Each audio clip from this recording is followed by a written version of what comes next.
The calling is always revealed to you when you're open and receptive. I want to give you some practical tips today, okay? Something real.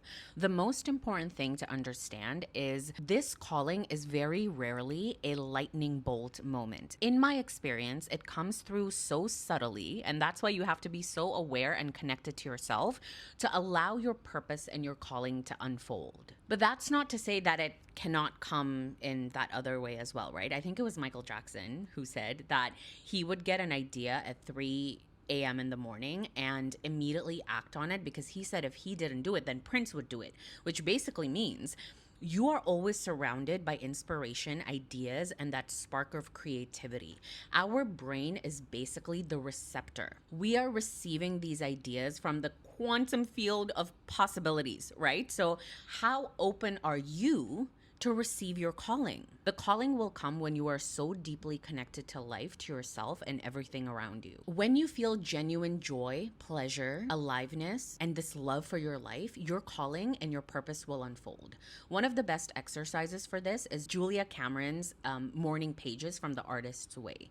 So Julia Cameron's whole premise is that we are all inherently creative beings, and that somewhere along the way, through criticism and conditioning, we got disconnected from that creative life force. And the way back is not through your logic, but it's through unblocking your channel. And morning pages is how you do that. Every single morning before you do anything else, you write 3 pages of stream of consciousness. And I mean anything, okay? It doesn't have to be profound or beautiful or even make sense. It doesn't have to be coherent.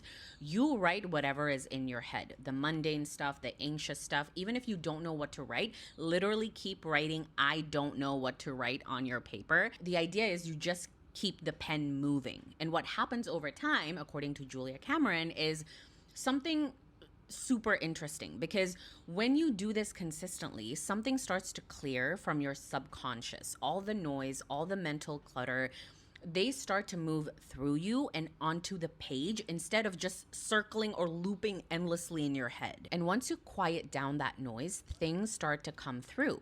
Ideas, memories of things that you used to love, feelings of aliveness about specific things you had completely forgotten about, a pull towards something. Like, that is the calling starting to unfold. And the other thing Julia Cameron talks about is artists' dates. Taking yourself out once a week alone to do something that fills you up, something playful, curious, something that has nothing to do with being productive or achieving anything. Just being a human being who is open to experiencing something beautiful. And I know that sounds very simple, but what is happening energetically is you're getting out of survival mode. You're getting out of your own way. It's getting out of that anxious spiral and helping you connect to a certain flow state. So if you're wondering what is your calling right now, I want you to try this. Start your morning pages tomorrow, just 3 pages, just 3 pages, and book yourself one artist date this week. Something small, but anything that gets you present and curious and out of your own head.